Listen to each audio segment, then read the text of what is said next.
Number one అంటారు. అసలైన number one Gurukashi university.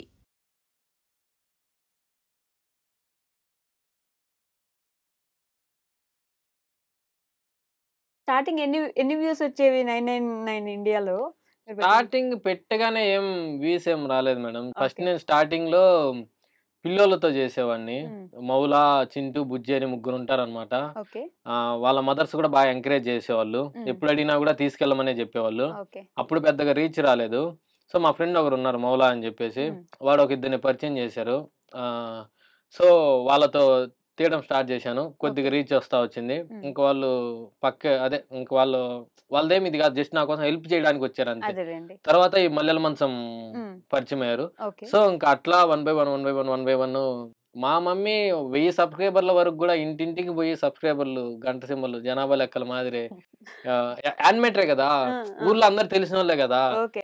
ఉదయం పని చేసుకొనొచ్చేది, మధ్యాహ్నం తిని ఒక గంట పడుకొని, లేసి ఎండకు కూడా ఎళ్లి ఇంటింటికెళ్ళి సబ్‌స్క్రైబ్ కొట్టుకొని తిరుక్కొనొచ్చేది. నాకంటే మా అమ్మ ఎక్కువ కష్టపడింది తిరుగులేని సీరియస్‌లీ? ఇండియాకు. ప్రతి ఒక్క అవును. ఇంటికెళ్ళి మీరు అవును సబ్స్క్రైబ్ మేడం. వాళ్ళని కొట్టించుకున్నారా? అడిగి సెల్ అడిగిపిచ్చుకునేది. ఆ! ఆమెని చేసుకొనొస్తా మేడం. అయ్యయ్యో! అప్పుడు తక్కువున్నాయి. చాలా తక్కువున్నాయి. ఓకే. ఆ 1000 రావడానికి ఆ! అందరి ఇళ్ళకెళ్ళేవాళ్ళు చాలా మీరు. కష్టపడ్డాను మేడం.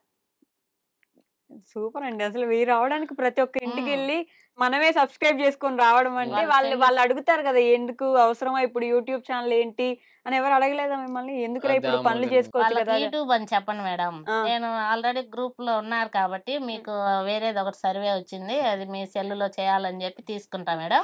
తీసుకొని నేను చేసి సెల్ ఇచ్చేస్తా మేడం. మేము చేసేదంటే మళ్ళీ స్కామ్‌లియి గాదు మేడం. అయి జస్ట్ సబ్‌స్క్రైబ్ అంతే. చేసి నాకది నోరు తిరక్క చెప్పలే. ఆ! పర్లేదు. అంటే ఫోను తీసుకొని మీరే ఆ! సబ్స్క్రైబ్ కొట్టేసి చేసుకొని ఇచ్చేసారు. ఇచ్చేస్తాం. అబ్బో! అసలు ఎంత టాలెంటెడ్ అండి. సో, మీకంటే ఎక్కువ అమ్మే కష్టపడ్డారు స్టార్టింగ్ ఆ 1000 మంది 1000 స్టార్టింగ్. మంది రావడానికి ఎన్ని రోజులు పట్టింది మీకు? నాకు ఏమో 6 మంత్స్ పట్టింటది మేడం. 6 నెలలు. 3-6 మంత్స్ పట్టింది. 6 నెలలు పట్టింది. వీడియోస్ అంటే మనకి గైడెన్స్ ఇచ్చేవాళ్ళు ఎవరు లేరు. హ్మ్. ఇట్లా తీయాలని చెప్పేవాళ్ళు ఎవరు లేరు. ఓకే. నేను యూట్యూబ్‌లోనే నేర్చుకొని యూట్యూబ్ మీదే ప్రయోగిస్తాను. So, okay. అందుకు నాకు కొద్దిగా టైమ్ పీరియడ్ ఎక్కువ పట్టింది. హ్మ్. హ్మ్. అప్పట్లో ఏమైనా మాటలు పడ్డారా ఇట్లా? ఎందుకురా నీకు యూట్యూబ్ ఏదైనా పని చేసుకొని బతకొచ్చు కదా! మనకు అవసరమా ఇప్పుడు ఇవన్నీ? ఇలా అనేవాళ్ళా? స్టార్టింగ్‌లో కొందరు మాక్సిమం ఎవరు అనలేదు. నేను ఎవరికీ అనే ఛాన్స్ నేను ఇవ్వను ఫస్ట్ పాయింట్. ఓకే. ఎవరితో పెద్దగా మాట్లాడను బయటోళ్ళతో. హ్మ్. ఆహ్, నా ఫ్రెండ్ సర్కిల్ నాకు నచ్చినోళ్ళతోనే మాట్లాడతా. బయటోళ్ళతో ఎంతవరకు అంతవరకు ఉంటా. ఆళ్ళకి మాట్లాడేంత ఛాన్సు అంత ఇవ్వను. స్కోప్ ఇవ్వరు. అంత స్కోప్ ఇవ్వను. ఎందుకంటే ఆళ్ళు మనకి నెగెటివ్ ఎనర్జీ నెగెటివ్‌గా ఇది థాట్స్ చేసినామనుకో ఇచ్చేసారు మీకు. మనకి డౌన్ అయిపోతాం. మనమే డౌన్ అయిపోతాం. హ్మ్. సో, ఆ నెగెటివే మనకొద్దని జెప్పేసి నేను ఆ స్కోప్ ఇవ్వను ఆళ్ళకి. ఓకే. హ్మ్. ఫస్ట్ వీడియో వైరల్ అయింది గుర్తుందా మీకు? హ్మ్. ఏంటది? ఒక నోటు మీద ఒక స్ప్రైట్ ఏదో తీసుకొని రూ. 100 నోటు మీద హ్మ్. ఛీ! రూ. 10 నోటు మీద 100 అనేదో రాసిస్తాము. ఓకే. వాడు షాక్ అయితాడన్నమాట. రూ. 20 కదా! మేము రూ. 10 నోటు మీద. వాడు రూ. 5 నోటు మీద ఏదో ఒక 50 500 ఏదో రాసిస్తాడు. ఆ వీడియో. ఫస్ట్ ఓహ్! వైరల్ అయింది ఆ వీడియో. అది వైరల్ అయింది. హ్మ్. ఎంత గుర్తుందా? ఎన్ని వ్యూస్ ఎళ్ళినాయి గుర్తుందా? 2 మిలియన్స్ మెయింటైన్. నాకు మతిమరుపు ఉంది మెయిన్ ఫస్ట్ పాయింట్. అవునా? ఆ! ఆ! నిజంగా ఉందా? ఈ మధ్యనే కొంచెం. ఈ మధ్యనే కొంచెం స్టార్ట్ అయిందా? మర్చిపోతున్నారా? మొత్తం అన్నీ మర్చిపోతున్నా. ఓకే. సో, ఇంకొక విషయం గూడా మీరు మతిమరుపు అంటే గుర్తొచ్చింది నాకు. నేను ఈ మధ్య ఇంకో వీడియో చూసా మీది. ఆహ్, డిప్రెషన్‌లో ఉన్నాను. నిద్రపోవడానికి గూడా నేను టాబ్లెట్స్ వేసుకుంటున్నాను. ఎందుకు అంత మీకు మంచి అమ్ముంది. ఒక భార్య ఉంది. మిమ్మల్ని సపోర్ట్ చేసే ఫ్యామిలీ మెంబర్సో, సబ్‌స్క్రైబర్సో ఎవరో వాళ్ళందరూ ఉన్నారు. ఇన్నున్నప్పుడు గూడా నిద్రపోవడానికి టాబ్లెట్స్ ఏసుకుంటున్నారంటే ఎంత కష్టమొచ్చిందా అని ఒక క్వెషన్ ఒస్తది గదా! ఏమైంది? అది already 'triple nine India' YouTube ఛానెల్‌లో లైవ్‌లో ఉంది మేడం. ఇప్పుడు హ్మ్. దాని గురించి మాట్లాడితే మళ్ళీ మాకే గొడవలొస్తాయి. ఓకే. సో, మళ్ళీ దాన్ని రిపీట్ చేయదలుచుకోలే. అన్నిటికి దూరంగా ఇప్పుడు ప్రశాంతంగా ఉన్నా. ఇప్పుడు మీరన్నట్టు టాబ్లెట్‌లు మానేసినా. ఓకే. బావుంది. ఇప్పుడు బానే ఉంది. మళ్ళా మళ్ళా అదంతా తీసుకొచ్చినవంటే మళ్ళీ మాకే మళ్ళీ అంటే అది దాని చాప్టర్ ముగిసిపోయింది. అదేమో ఇప్పుడేమో మళ్ళా దాన్ని బయటికి తీసి గెలుక్కొని, మళ్ళీ ఒకరినొకరు అనుకోని, హ్మ్. మళ్ళా మళ్ళా టాబ్లెట్‌లేసుకోవాలి. మళ్ళా మీకే ఫోను చేయాలి. మేడం మీ వల్ల నేను మళ్ళా టాబ్లెట్‌లేసుకుంటానా అని. కాదు ముందసలు హాస్పిటల్‌లో ఎందుకున్నారు? కొద్దిగా హెల్త్ బాలేక ఓకే. హ్మ్. హెల్త్ బాలే మీకేం అంత హెల్త్ బాలేకుండా వచ్చింది? సడెన్‌గా మైండ్ హార్ట్ రేట్ ఎప్పుడు పడిపోయేంత, హార్ట్ అటాక్ మీకు వచ్చేంత? థింకింగ్ ఎప్పుడు మైండ్ థింకింగ్ ప్రాసెస్ తిరుగుతూనే ఉంటది. నేను నిద్రపోయేటప్పుడు కూడా నా బెడ్ నా పక్కన ఎప్పుడో ఒక బుక్కు, పెన్ను ఉంటది. నిద్రపోయేటప్పుడు కూడా నా కల్లో కంటెంట్ వస్తా ఉంటాయి. ఒక లైన్ రాసి అటు పెట్టేసి పడుకునేసి మళ్ళీ పొద్దున్న లేస్తే ఓకే. దాన్ని గుర్తొస్తదనమాట. మైండ్ అట్లా పరిగెడతా ఉంటది. అట్లా కొద్దిగా అప్‌సెట్ అయిపోయింది మైండ్. ఎక్కువ థింక్ చేసి కొద్దిగా డిస్టర్బ్ అయింది మైండ్.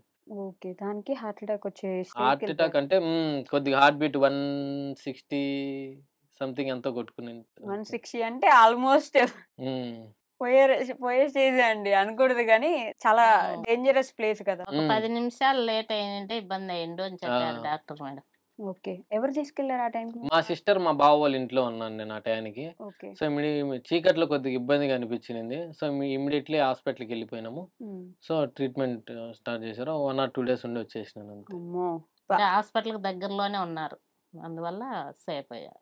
రాసిపెట్టున్నాయి మీకు నూకలు అట్లా. లేకపోతే ఆ! నిజమే గదండీ! ఏం లేదు. ఇప్పుడే పోనీలెండి మేడం. చాలా సాధించాలింకా. ఇంకా ఎందుకులే ఆ! అవన్నీ. ఆ!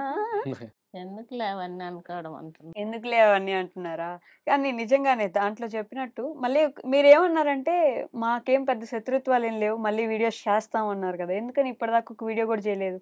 పేరు చెప్పొచ్చా? మళ్ళీ పేరు చెప్పకూడదంటే నేను ఆగిపోతాను. ఆల్రెడీ చూసే వాళ్ళకి అదే మా అర్థమైంటే బావ బంగారం అర్థమైంటదని. అని మీరేమన్నారంటే, ఓకే. ఆ రోజు హాస్పిటల్‌కి రాలేదు. నేను ఇబ్బంది పడ్డాను. బాధ అనిపిచ్చింది. నాకెవరు లేరనిపిచ్చింది. ఇదంతా వదిలేయండి. లాస్ట్‌లో మీరన్న మాటేంటి? మాకేం పెద్ద శత్రుత్వాలు కొట్టేసుకున్నంత శత్రుత్వం లేదు. వీడియోస్ చేస్తాం నిదానంగా వస్తామని అన్నారు గదా! ఎందుకు రాలేదు? ఎందుకు మళ్ళీ వీడియోస్ చేయలేదు? ఇంకొంచెం నిదానంగా వస్తాం మేడం. ఇప్పుడు నేను నవ్వాలా అండి? అంటే ఆన్సర్ చెప్పాల్సొస్తదేమో అని కట్ జేసేసి, ఎందుకులే తన గురించి మాట్లాడడం అని ఆపేసి, ఇంకొంచెం నిదానంగా వస్తున్నా అని చెప్తున్నారు మీరిప్పుడు. ఇప్పుడు ఇబ్బందిగా ఉందా సిట్యుయేషన్ వదిలేనా? ఆపేనా పోనీ? దాని గురించి నెక్స్ట్ ఎళ్దాం. నేను దాని గురించి గాని, వాళ్ళ గురించి గాని నేను మాట్లాడదలుచుకోలేదు. ఓకే. అంటే లాస్ట్ టైమ్ నేను ఇంటర్వ్యూ చేశాను జయకృష్ణ గారిని. అప్పుడు ఓకే. కంటెంట్ గురించి లేకపోతే తన ఛానెల్ గురించి ఎప్పుడు పూర్తిగా తను మాత్రమే చేసుకున్నారని చెప్పారు. ఆ రోజు ఫ్రెండ్స్ వస్తే వాళ్ళు హెల్ప్ చేశారని కూడా చెప్పారు. మీ ఆ! గురించి మీరు చేశారని ఎప్పుడు చెప్పలేదు నాకు. అవునమ్మా. ఒకసారి 1,00,000 సబ్స్క్రైబర్స్ అనమాట. ఓకే. అంటే మా లొకాలిటీలో 1,00,000 సబ్స్క్రైబర్స్ వచ్చినప్పుడు మేము పెద్ద పండగ మాదిరి చేసాం. కేక్ కట్ చేసి హ్మ్. వీడియో ఉంది అతని ఛానెల్‌లోనే. ఓకే. అది ఇప్పటికి 3,500 అంటే అంత తక్కువ మంది చూసారు కాబట్టి నేనేంటో తెలీదు. హ్మ్. అది జరిగి నియర్లీ 3 ఇయర్స్ పైన అయిపోయి ఉంటది. ఓకే. ఒకసారి చూస్తే హ్మ్. అక్కడ నేను కనపడతాను. అప్పుడు బావ అనేది తెలీదు కదా! హ్మ్. సురేష్ అంటే ఎవరికి పెద్ద తెలిసి ఉండకపోవచ్చు. ఓకే. ఈవెన్ అతను ప్లే బటన్ ఓపెన్ చేసినప్పుడు కూడా ఫస్ట్ నా పేరే చెప్పుంటాడు. హ్మ్. ఒకసారి చూస్తే తెలుస్తదమ్మా మీకు. ఓకే. ఏమైనా కంటెంట్ క్రియేటర్ సురేష్ అన్న అని చెప్పుంటారా? చూడండమ్మా. ఓకే. నా మన నోటి వీడియో అంటే నేను చూడాల్సిందేనా? చెప్పడం ఎందుకు? ఓకే. నేను వీడియో ఒకటి ఇక్కడ అంటే ఇప్పుడు నేను చెప్పానంటే నేనేదో చెప్పాను అనుకుంటారు కదా! అతను నోటితోనే చెప్పుంటాడు కదా! ఓకే. అప్పుడు నేనేంటి అనేది. హ్మ్. సో అప్పటి నుంచి 1 మిలియన్ సబ్స్క్రైబర్స్ అప్పుడు కూడా మేము కేక్ కట్ చేసాం. ఓకే. వాళ్ళ ఇంట్లోనే సెలబ్రేట్ చేసాం. అందరం ఉన్నాం. హ్మ్. ఆ కేక్ నేను కూడా కట్ చేశాను. ఓకే. సో 1,00,000 సబ్స్క్రైబర్స్ అప్పుడు ఎవరెవరు ఉన్నారా అనేది కూడా మీకు తెలిసి ఉంటది. తెలుస్తది. హ్మ్. హ్మ్. తెలిసి ఉంటది అని ఎందుకు? ఓకే. సో ఆ వీడియో ఒకటి ప్లే చేద్దాం మనం ఇక్కడ. నేను కూడా తప్పకుండా చూడొచ్చు, చూడండి. ఆడియన్స్ కూడా చూడొచ్చు. సురేష్ అంటే మీరే కదా! మా బావ అంటే బంగారం సురేష్ పక్కన మనిషి ఉన్నది నేనే కదమ్మా. మీరే ఉన్నారు కాబట్టి సో విల్ నో. మన కంటెంట్ వీడియోస్ కి హెల్ప్ చేసిన సురేష్ అన్నకి, హాయ్. కంటెంట్ వీడియోలకి హెల్ప్ చేస్తున్న సురేష్ అన్నకి చాలా థ్యాంక్ యూ. మరి ఏమైంది సడన్ గా? అప్పుడు మొత్తం అన్ని వీడియోస్ లో కలిసి ఉండేవాళ్ళు, ఎక్కడున్నా మాట్లాడుకునే వాళ్ళు, ప్రతి సెలబ్రేషన్ కి దగ్గర ఉండేవాళ్ళు. ఏం జరిగింది ఇద్దరికి? ఏం జరగలేదమ్మా. ఏం జరగలేదా? ఏమీ జరగలేదు. లాస్ట్ టైం నేను అడిగినప్పుడు నేను హాస్పిటల్లో ఉన్నప్పుడు తను రాలేదు నా దగ్గరికి. అంటే చావు బతుకుల్లో ఉన్నప్పుడు కూడా రాకపోతే నా మనసు ఇరిగిపోయింది, నాకు బాధేసింది, అప్పటి నుంచే దూరం అయిపోయాం, అట్లా పెద్ద గొడవలేం లేవు అని అయితే చెప్పారు నాకు. గొడవ చెప్తున్నా కదమ్మా. అతని క్యారెక్టర్ అలాంటిది కాదు. నా క్యారెక్టర్ అలాంటిది కాదు. ఓకే. ఒకరు మన వల్ల చెడిపోవాలని కోరుకునే క్యారెక్టర్లు ఇద్దరే కాదు. ఉమ్. అదే మిస్కమ్యూనికేషన్. ఓకే. నేను ఆ అబ్బాయిని లాస్ట్ టైం అంటే మాట్లాడింది డిసెంబర్ 10న. December 10th last year. Last year December 10th నేను డైరెక్ట్ మాట్లాడాను. ఓకే. అప్పుడు అతను తిరుపతికి వెళ్తా ఉన్నట్టే మాట్లాడాను. తర్వాత కలిసింది లేదు. ఒకసారి స్టేటస్ పెట్టినాడు, అదే ఐసీయూలో ఉన్నట్టు. ఓకే. అప్పుడు కాల్ చేసి మాట్లాడాను. తను ఐసీయూలో ఎందుకున్నారు మీకు తెలియదు అప్పటికి? తెలియదుమా. ఓకే. ఏదో హెల్త్ ఇష్యూ అన్నారు కానీ ఎందుకన్నారో తెలీదు. వాళ్ళ అమ్మ చెప్పుంటారు కదా మీకు ఫోన్ చేసి అట్లీస్ట్ ఇట్లా ఉంది బాలేదు అని. లేదుమా, ఏం అలా ఏం లేదు. అంటే వాళ్ళ టెన్షన్ లో వాళ్ళు ఉండుండొచ్చు. సో నాకు తెలిసినప్పుడు మాత్రం నేను ఖచ్చితంగా అయితే కాల్ చేసి మాట్లాడాను. ఓకే. ఆ అబ్బాయి మ్యారేజ్ ఎప్పుడైందమ్మా? డిసెంబర్ 13th ఏమో, గుర్తులేదు నాకు exact date. December 17th December 17 లైవ్లో వాళ్ళే చెప్పారు. యా యా నేను 10th కలిశాను. ఓకే అతను హాస్పిటల్ ఎప్పుడున్నాడో మాకు తెలియదు, మ్మ్. అంటే ఎగ్జాక్ట్ డేట్ తెలియదు. Okay. సో పోస్ట్ అయితే పెట్టినాడో డేట్ అయితే నాకు ఎగ్జాక్ట్ తెలియదు. వైజాగ్ వెళ్ళి డిసెంబర్లో పెళ్లి చేసుకుని వచ్చాడు 17th. ఓకే డిసెంబర్ 17 మధ్యలో ఎన్ని రోజులు గ్యాప్ ఉందో అది నేను ఇప్పుడు వెళ్ళలేదో మీరు తెలియాలా. డిసెంబర్ 10th మీరు కలిసారు, డిసెంబర్ 17th పెళ్లి చేసుకుని వచ్చారు, మధ్యలో ఐసీయూలో ఉన్నారు. ఎప్పుడు ఐసీయూలో ఉన్నాడు అంటే ఏ డేట్ని ఐసీయూలో ఉన్నాడు, ఎప్పుడు వైజాగ్ వెళ్ళి తీసుకొని పెళ్లి చేసుకొచ్చాడు, నేను ఎప్పుడు కలవలేదు. యాక్చువల్లీ నాకు మొబైల్ కూడా అలవలేదు మొబైల్ ఆఫీస్కి. ఓకే సో నాకు తెలిసేది ఈవినింగ్ నేను 7 ఇంటికి వచ్చిన తర్వాతనే చూసుకున్నాను. ఈవెన్ నేను కామెంట్లు కావచ్చు ఏవైనా కావచ్చు కూడా వీడియో అప్లోడ్ చేశానంటే ఆ కామెంట్లు ఇంటికి వచ్చిన తర్వాత నేను రిప్లై ఇస్తాను. మ్యాక్సిమం నేను నా సబ్స్క్రైబర్స్ కూడా ఒకటే చెప్తాను, నేను సండే రోజు ఖచ్చితంగా కాల్ చేయండి, నేను మాట్లాడతాను, మెసేజ్ రిప్లై ఇస్తాను. సో మిగతా రోజులు అయితే నాకు కుదరదు అనేసి. ఇప్పుడు ఏదో ఒక మనిషిని దూరం పెట్టాలంటే కారణం ఎత్తుకోవాలి అది చెప్పారు తప్ప, ఒకవేళ మీరైతే ఒక 2.5 year మీకు సపోర్ట్ చేసిన వాళ్ళు అంటే ఏ లాభం చూడకుండా మీకు సపోర్ట్ చేసిన వాళ్ళు ఒక చిన్న కారణమే కదా, ఏమైనా గొడవలు ఉన్నాయా లేవని చెప్పారు కదా, నేను చెప్తున్నాను గొడవలు అయితే లేవు, హాస్పిటల్లో చూడడానికి రాలేదు అనే ఒక కారణం చెప్పి దూరం పెట్టారు అంతే, దానికి మించి ఏం లేదు. అంటే అటు సైడ్ నుంచి చూస్తే అది కూడా పెద్ద కారణమే అయి ఉండొచ్చు కదా, ఐసీయూలో నేను ఉంటే నన్ను చూడడానికి రానప్పుడు ఇంకా నా జీవితంలో ఉండే ఏం లాభం అనే ఒక క్వశ్చన్ అయితే రావచ్చు కదా. తప్పకుండా అమ్మా, మీరు చాలా అభిమానంగా మాట్లాడారు. నేను అదే అభిమానంతో ఫోన్ చేసి మాట్లాడినప్పుడు బాగుంది అన్నారు కదా. సో అతను ఉండేది తిరుపతిలో, హాస్పిటల్ ఉండేది తిరుపతిలో, నేను వచ్చేది నైట్ 7కి వచ్చాను, మాట్లాడాను, బాగుందని చెప్పారు. ఓకేనా, ఇంకా నేను బాగుందని చెప్పాడు కదా గొమ్మను ఉన్నాను. ఇప్పుడు ఏదో నన్ను బయట పెట్టడానికి కారణం కోసం చెప్పారు తప్ప, ఇప్పుడు అతను రమ్మని అడిగారా వాళ్ళ అమ్మ గానీ? మా రమ్మని ఎట్లా అంటారులేమ్మా, రమ్మని అయితే అనలేదు. ఈవెన్ అసలు వాళ్ళు మాట్లాడలేదని చెప్పారు కదా. సో ఇంకా దాని ఏముంది అంటే ఫోన్ చేసినప్పుడు ఇట్లా ఐసీయూలో ఉన్నానన్నా నేను చెప్తున్నానమ్మా, నేను చెప్తున్నాను, వాళ్ళు అసలు నేను ఫోనే చేయలేదని చెప్పారు లైవ్లో. ఇంకా నేనేం ఏం మాట్లాడాలి అంటున్నా. మరి మీకు ఎలా తెలుస్తాను హాస్పిటల్లో ఉన్నారని? నేను ఫోన్ చేసి మాట్లాడినా కానీ చెప్పలేదన్నారు. పోస్ట్ పెట్టారమ్మా, యూట్యూబ్లో పోస్ట్ పెట్టాడు, ఐసీలో ఉన్నట్టు యూట్యూబ్లో పోస్ట్ పెట్టాడు, అది చూసి కాల్ చేశాను, మాట్లాడాను, బాగుందన్నారు. ఒక మ్యాక్సిమం నాకు తెలిసి డిసెంబర్ 13th or 14th ఉండొచ్చు. Okay December 13th or 14th ఐసీలో ఉండొచ్చు. ఓకే 13th అనుకుందాం. డిసెంబర్ 17th మ్యారేజ్ అయింది. ఎప్పుడు పెళ్ళి అయింది, ఎప్పుడు ఐసీలో ఉన్నాడు, నేను ఎప్పుడు చూడడానికి పోలేదు. ఓకే మీరు మ్యారేజ్కి వెళ్ళలేదు అప్పుడు? మ్యారేజ్ అదేలే తెలుసు కానీ మిమ్మల్ని అయితే పిలుచుంటారు కదా మరి దగ్గర వ్యక్తి అన్నప్పుడు. మీరు ఎందుకు ఎక్కువ ఎక్స్పెక్టేషన్ పెట్టుకున్నట్టున్నారు నా మీద? లేదా నాకు ఏ ఇన్ఫర్మేషన్ తెలియదు. అదేంటి 2.5 సంవత్సరం నుంచి పక్కనే ఉన్నారు, కంటెంట్ మీరు షేర్ చేస్తారు, వీడియోస్లో కనిపిస్తారు, ఆల్మోస్ట్ ఇంకా అదే ఊరు, ఏమున్నా మీకు చెప్తారు, అలాంటప్పుడు ఇది కూడా చెప్పే ఉంటారు కదా. చెప్పలేదు. ఓకే అంతే, అది అలా జరిగిపోయింది. మరి దూరం పెట్టడానికి కారణం ఏంటి? వాళ్ళకే తెలియాలమ్మా. ఇప్పుడు నేను తప్పు చేసిన అది ఏముంది? హాస్పిటల్కి వెళ్ళకపోవడం తప్పు అని వాళ్ళ ఫీలింగ్. ఓకే హాస్పిటల్కి వెళ్ళలేదు, సారీ చెప్తే అయిపోయేది కదా, ఈ పాటికి మీరు ఇద్దరు కలిసి ఉండేవాళ్ళు కదా. అవునమ్మా, ఇప్పుడు హాస్పిటల్లో నువ్వు ఎన్ని రోజులు ఉన్నావు? నేను అడిగేది అంటే ఒకరిని పాయింట్అవుట్ చేయట్లేదు, అతను పర్సనల్ కావచ్చు. ఓకే నాకు ఛాన్స్ ఉండాలి కదా. ఇప్పుడు 1 week హాస్పిటల్లో ఉన్నాడు, పోలేదంటే ఓకే. కడపలో అయితే 20 kilometers అటు వెళ్ళేసి ఇటు వచ్చేస్తా. నా వైఫ్ 3 పిల్లలను వదిలేసి నేను ఓకే పర్లేదన్నా కూడా పరిగెత్తుకుంటూ వెళ్ళలేం కదమ్మా. ఫోన్ చేసి మాట్లాడు పర్లేదు బాగానే ఉంది అన్నప్పుడు నేను మా భార్య పిల్లలను వదిలేసి వెళ్ళలేను కదా, నాకు ఉంటాయి కదా రెస్పాన్సిబిలిటీస్. సో అందువల్ల నేను వెళ్ళలేదు తప్ప అతని మీద నాకు ఎటువంటి ద్వేషం లేదు, నా మీద అతనికి ఎటువంటి ద్వేషం లేదు. జస్ట్ బాగాలేదని వెళ్ళలేదని అప్పటి నుంచే దూరం అయిపోయారు, అప్పటి నుంచే మాట్లాడుకోవట్లేదు, వేరే ఏం లేదమ్మా. తర్వాత మీరు ఫోన్ కానీ మెసేజ్ కానీ కాల్ కానీ ఏం చేయలేదా? మరి ఎలా కనెక్షన్ ఎలా ఉంటుంది? ఇంకా దాన్ని వెళ్ళనిలేమ్మా, దాని ఏముంది. ఇప్పుడు లైఫ్ లో పెళ్లి అనేది చాలా గొప్ప విషయం, మళ్ళీ మళ్ళీ రాదు. నేను చెప్పమని కూడా అడగట్లే, అతని ప్రాబ్లమ్స్ ఎన్ని ఉన్నాయేమో. సో ఇంకా అతనికి నేను ఇంపార్టెంట్ కాదనుకున్నాడు అంటే నేను కూడా హాస్పిటల్కి వెళ్ళలేదని తన ఫీలింగ్, వెళ్ళడానికి టైం లేదని నా ఫీలింగ్. 2 days లో ఇప్పుడు మీరు నేను చెప్పింది అర్థం కావట్లేదు మీకు. ఇప్పుడు నేను అర్థం చేసుకున్నాను తీసిగా, ఆడియన్స్ అర్థం చేసుకోకుంటే ఏం చెప్తామ్మా. ఇప్పుడు పోనీ మీరున్నారమ్మా, నీది ఒక 2.5 సంవత్సరం బాగా సపోర్ట్ చేసిన వాళ్ళు ఉన్నారు, మీరేదో హెల్త్ ఇష్యూ వల్ల హాస్పిటల్లో ఉన్నారు, నేను అతను రాలేకపోయారు, అప్పుడు ఏమనుకుంటారు మీరు, ఒరే 2.5 సంవత్సరాలు మనకు సపోర్ట్ చేసినప్పుడు రాలేకపోయారంటే అతనే పొజిషన్లో ఉన్న ఆలోచించవచ్చు కదా. ఓకే. మనం విడిపోవడానికి కారణాలు ఎత్తుకునేటప్పుడు దాని గురించి మనం ఇంకా మళ్ళీ కలుసుకోవాలని ఇబ్బంది పడాలి, అది వాళ్ళకు ఇబ్బందిగానే ఉంటుందమ్మా. మీ ఛానల్ పెట్టించింది తనే కదా. అవునమ్మా, కాదని నేను చెప్పాను, నేను ఇప్పటికీ చెప్తున్నాను, నాకు ఛానల్ పెట్టించింది తనే. అంటే నాకు ఇప్పటికీ తెలియదమ్మా, వాళ్ళు నేర్పించిన సెట్టింగ్సే. ఓకే. నేను అప్పుడు చెప్తున్నాను, నాకు మొబైల్ మీద అంత అవగాహన లేదు. ఇప్పుడు నాకు 1,00,000 మంది నియర్లీ 98,000 అనమాట ఫేస్బుక్లో, నాకు ఇంకా మానిటైజేషన్ అవ్వలేదు. ఓకే. సో దానికి ఏం చేయాలో కూడా నాకు తెలియదు, అవగాహన లేదు. అదే చెప్తున్నా కదా, నాకు సోషల్ మీడియా మీద అవగాహన లేదు. అతనే పెట్టించాడు నాకు, నాని అనే అబ్బాయి ఎడిటింగ్ నేర్పించాడు. ఓకే. నేను మీకు తెలుసా, ఆ అబ్బాయి వచ్చేసి ఎలా తీసుకోవాలి వీడియో ఓకే అని ప్రతి ఒక్కరు వాళ్ళు నేర్పించినటివే. నాకు నిజంగా దాని మీద అంత ఐడియా లేదు. నాకు వచ్చిన కంటెంట్ ఒకటే. ఓకే. నాకు జబర్దస్త్ ఛాన్స్ వచ్చింది కూడా కంటెంట్ వల్లనే. మీకు జబర్దస్త్ ని ఛాన్స్ వచ్చిందా?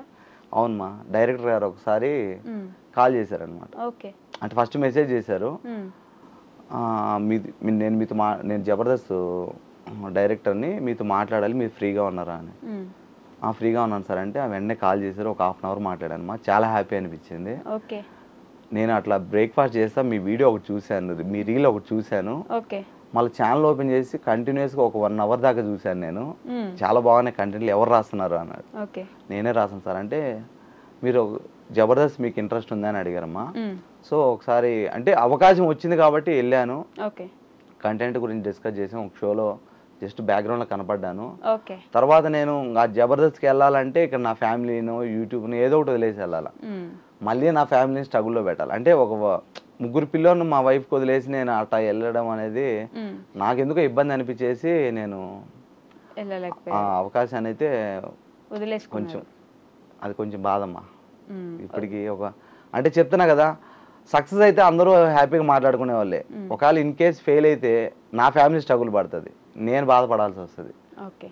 అందువల్ల నేనైతే అవకాశం అయితే ఆల్రెడీ ఒకసారి ఇబ్బంది పడ్డారు కాబట్టి జాబ్ విషయంలో చాలా స్ట్రగుల్స్ పడ్డాను కాబట్టి లైఫ్లో, అందుకని నేనైతే ఆ అవకాశం అయితే కొంచెం అంత పెద్ద ఛాన్స్ తీసుకోవాలనుకోలేదు. ఒకవేళ ఫెయిల్ అయితే ఏంటి రిస్క్ అని చెప్పి, సక్సెస్ అయితే అంతా హ్యాపీనే, ఫెయిల్ అయితే ఏంటి, నా ఫ్యామిలీ పరిస్థితి ఏంటి ఓకే అని చెప్పేసి దాన్ని కొద్దిగా పక్కన పెట్టాల్సి వచ్చింది. సో ఛానల్ పెట్టింది, దాంట్లో ఏం చేయాలని నేర్పించింది మొత్తం జయకృష్ణ గారు. చెప్తానమ్మా, ఛానల్ పెట్టింది, దాంట్లో ఎలా మనం హ్యాష్ ట్యాగ్స్ ఎలా పెట్టాలి, ఇప్పటికీ నేను మా కాంబినేషన్ నాకు ఇప్పటికీ ఇష్టం తెలుసా. ఈవెన్ నాకు ఛానల్ పెట్టిన కొత్తలో ఒక 2 months వరకు ఎక్కడ పెళ్లికి వెళ్ళినా కానీ మీ బామర్ది, మా వైఫ్ని కూడా అడిగేవాళ్ళు కాదు, ఏంటి మీ బామర్ది రాలేదే, ఈవెన్ తనని కూడా పెళ్లికి ఎందుకు పిలవలేదని కామెంట్స్ కూడా పెట్టారు తన వీడియో కింద. తను మళ్ళీ పెళ్లి చేసుకున్నారు కదా. అలా కాదు నేను చెప్పేది, నేను ఎక్కడన్నా మ్యారేజెస్కి వెళ్తే మా ఫ్యామిలీ మ్యారేజెస్ ఉంటాయి, అటు వెళ్ళినా కానీ ఎవరన్నా అయితే ఏం ఫ్యామిలీతో రాలేదు అంటారు కదా, అలాగే చెప్తున్నాను. అదే అందరూ మీ బామర్ది రాలేదా, మీ బామర్ది రాలేదే అని, అక్కడ కూడా వాళ్ళ బావ రాలేదా అని అడిగేవాళ్ళు తనని, మీ బావ రాలేదా అని చెప్పేసి మీ గురించి అడిగేవాళ్ళు తన కామెంట్స్ లో. తెలీదా మీకు ఈ విషయం? అంటే వాళ్ళ ఛానల్ ఫాలో అవ్వట్లేదా మీరు? నేను చెప్పేది అతని మ్యారేజ్ గురించి కాదమ్మా, నేను చెప్పేది క్యాజువల్ గా ఏ మ్యారేజ్ కి ఏ ఫంక్షన్ కి వెళ్ళినా కూడా. నేను చెప్పేది తన మ్యారేజ్ కి. ఈవెన్ నా ఛానల్లో ఎన్నిసార్లు కొన్ని 100 కామెంట్స్ వచ్చినాయి, మీ బామ్మ మీరు ఎప్పుడు కలిసి చేస్తారు, ఎందుకు చేయరు. ఒకనొక టైంలో బాగా పాజిటివిటీ ఉన్న మీకు ఇట్లా హాస్పిటల్లో ఇబ్బంది ఉన్నప్పుడు వెళ్ళలేదంట కదా అని ఫుల్ నెగిటివిటీ, తిట్టడం, బూతులు మాట్లాడడం స్టార్ట్ చేశారు మీకు. అదే మా చెప్తాను కదా, తెలియవు వాళ్ళకు, సబ్స్క్రైబర్ అన్ని విషయాలు తెలుస్తాయని లేదు కదా, ఇప్పుడు మనం ఏం చెప్తే అవే తెలుస్తాయి, అందువల్ల వాళ్ళు తెలియక మాట్లాడి ఉండొచ్చు, దాన్ని మనం వాళ్ళని ఎలా అంటాం. మరి మీరు ఎందుకు చెప్పాలనుకోలేదు, అది కాదు జరిగింది ఇది, లేకపోతే ఇలా జరిగింది? ఎంతమందికి అని చెప్తామ్మా, ఇప్పుడు నేను మంచోడిని అని చెప్పాను అనుకోండి, పక్కన వాళ్ళు వెంటనే ఏమనుకుంటారు, పక్కనోడు చెడ్డోడా అంటారు. సోషల్ మీడియాలో తీసుకునే దాన్ని బట్టి ఉంటుందమ్మా. మరి మీ కామెంట్ నేను మంచోని అని చెప్పుకుంటా కానీ పక్కన వాళ్ళు చెడ్డోళ్ళ అంటే, ఇప్పుడు నేను మా తల్లిదండ్రుల గురించి చెప్పాను, మగ్గం నేస్తూ ఇంత కష్టపడి మా నాన్న 3 చదివించాడు అని చెప్పుకున్నానంటే ఎవరో ఒకరు ఉంటారు ఈ వీడియో కూడా కామెంట్ పెట్టేవాళ్ళు, అంటే మా నాన్న అంతా వదిలేశారా. ఇప్పుడు ఎంత భయం అయిపోయిందంటే సోషల్ మీడియాలో మన గురించి మనం చెప్పుకోవడానికి కూడా భయపడాల్సి వస్తుంది. అదే నిజం, దాంట్లో తప్పే లేదు. మీరు మాట్లాడుతూ ఇందాక చెప్పండి, మా కాంబినేషన్ అంటే నాకు ఇప్పటికీ చాలా ఇష్టం అన్నారు కదా, ఎందుకని ఎటు సైడ్ ప్రయత్నించట్లేదు మాట్లాడుకోవడానికి? లేదమ్మా, ఆల్రెడీ ప్రయత్నం చేశాము, పోస్ట్ కూడా పెట్టాను నేను, కలిసి చేస్తామని చెప్పేసి. ఓకే. తర్వాత ఒక 1 వీక్ 10 డేస్ తర్వాత ఆ అబ్బాయి లైవ్లో చెప్పాడు అనమాట, మేము కలిసి చెయ్యము అనేసి. ఒకరు వద్దు దూరం పెట్టాలనుకున్నప్పుడు మళ్ళీ మళ్ళీ బాగుండదు కదమ్మా. అంత పగలు ప్రతీకారాలు ఏవి లేవు. అదే లేవమ్మా అసలు ఇద్దరం అలాంటి వాళ్ళం కాదని చెప్తున్నా కదా. ఎందుకో చిన్న డిస్టెన్స్ వచ్చింది, అది పెద్దది అయిపోతా ఉంది. సో బాగుండాలి, అతను బాగుండాలా, అందరూ బాగుండాలి అంతే. అంతేనా? మీ వైఫ్ ఎప్పుడు బాధపడలేదా? అంటే బాగా చేసేవాళ్ళు వీడియోస్ ఇద్దరు కలిసి, ఇప్పుడు ఇట్లా ప్రతి ఒక్కరు బాధపడతారు, మా కాంబినేషన్ ఇష్టపడే ప్రతి ఒక్కరు బాధపడతారు. కలిసి చేస్తే బాగుంటుంది, వీళ్ళు పెద్ద ఇష్యూస్ కాదు, గొడవలు కాదు, కలిసి చేస్తే బాగుంటుంది అని అంతే, ఇంక వేరే ఏం లేదు. ఇంకా మీ మదరు వాళ్ళ మదరు కూడా మంచి ఫ్రెండ్స్ చెప్తున్నా కదమ్మా, మా పరిచయం కంటే 10 ఏళ్ళ ముందు నుంచి కూడా. మరి వాళ్ళిద్దరేనే ఏమనలేదా? అనుకుంటేది ఏమన్నా, అది మా పర్సనల్స్లో వాళ్ళని అంటే వాళ్ళని గొడవ పడి చెప్పాలా, వాళ్ళిద్దరు వాళ్ళు మాట్లాడు. మా అమ్మ కూడా వెళ్ళి వస్తుంది, ఆమె కూడా వస్తూ ఉంటారు. అవునా? దాని చెప్తున్నా కదా, గొడవలేం లేవమ్మా, జస్ట్ అంతే. మీ కాంబినేషన్ మళ్ళీ ఎప్పుడు చూడగలం మేము? లేదమ్మా. అయ్యో, అసలు జరగదంటారా? 100%. ఎందుకంటే ఒకరు వద్దు అని అది చెప్తున్నాం కదా, ఇష్టపడేవాళ్ళు ఇప్పుడు అంటే మీరని కాదు, ఎవరైనా మనము అనుకున్నప్పుడు కాళ్ళు తగిలిన పట్టించుకోరు, అరే మనోడేలే అనుకుంటారు. ఇష్టం లేనప్పుడు చిన్న చేయి తగిలినా కానీ పొగరు అంటారు. అంటే ఇంకా మనం ఇష్టం లేనప్పుడు నేను ఇంతకుముందు రాసినట్టు ఫన్నీగా అతని మీద కామెంట్లు పెట్టలేను, అతను నా మీద కామెంట్ రాసుకోలేమన్నమాట ఈ స్క్రిప్ట్లో. ఎలా ఉండేది అప్పుడు మీ ఇద్దరు కనెక్షన్? భార్యాభర్తల కంటే ఎక్కువ ఉంటుందమ్మా. చాలా అంటే చాలా, ఇద్దరు కెమిస్ట్రీ ఎలా ఉంటుంది అంటే, చాలామంది నాకు కాల్ చేసి కూడా చెప్పారనమాట, బాగుంటుంది అంటే ఇలా ఉండొచ్చా. బాగుండేది, కామెడీ బాగా పండేది, అన్ని వీడియోస్ మంచిగా నవ్వుకునే వాళ్ళని చూసి మేము కూడా. ఇప్పుడు ఇద్దరు కలిసి చేసే అసలు అవకాశమే లేదంటే చెప్తున్నా కదమ్మా. ఒకసారి కుదరినప్పుడు మనం అనవసరంగా అంటే ఇప్పుడు ఏమన్నా కామెంట్ రాసుకున్నా కానీ అది ఆర్టిఫిషియల్గానే ఉంటుంది. అంటే ఆర్టిఫిషియల్ అని కాదు కానీ కావాలనే రాసుకున్నారేమో అనుకుంటారు. అసలు ఆ ఇంట్రెస్ట్ లేదులేమ్మా, మళ్ళీ దాని గురించి ఎందుకు. మీకు బాధ ఇట్లేదా పోనీ? దేనికమ్మా? తనతో వీడియోస్ చేయట్లేదు, మీ ఇద్దరు కాంబినేషన్. బాధ అనేది ఉండదు కానీ అంటే ఒకప్పుడు వీడియోలు నేను కూడా చూస్తారా వెనక్కి వెళ్ళి వీడియో? ఖచ్చితంగా అమ్మా, ఎందుకంటే మైండ్ రిలాక్స్ అవుతుంది చాలా బాగా. ఓకే. వాళ్ళ మదర్తో మాట్లాడుతున్నారా మీరు ఇప్పుడు? లేదు. ఎవరితో అమ్మ వాళ్ళు మాట్లాడుకుంటారు. వాళ్ళు మాట్లాడుకుంటారు కానీ మీకు ఎవరితో కనెక్షనే లేదు, ఒకే ఊర్లో ఉంటారు. అయ్యో దానిదేమో, ఇప్పుడు నేను మా ఇరుగు పొరుతో కూడా మాట్లాడి నాకు అంత టైం ఉండదు యాక్చువల్గా.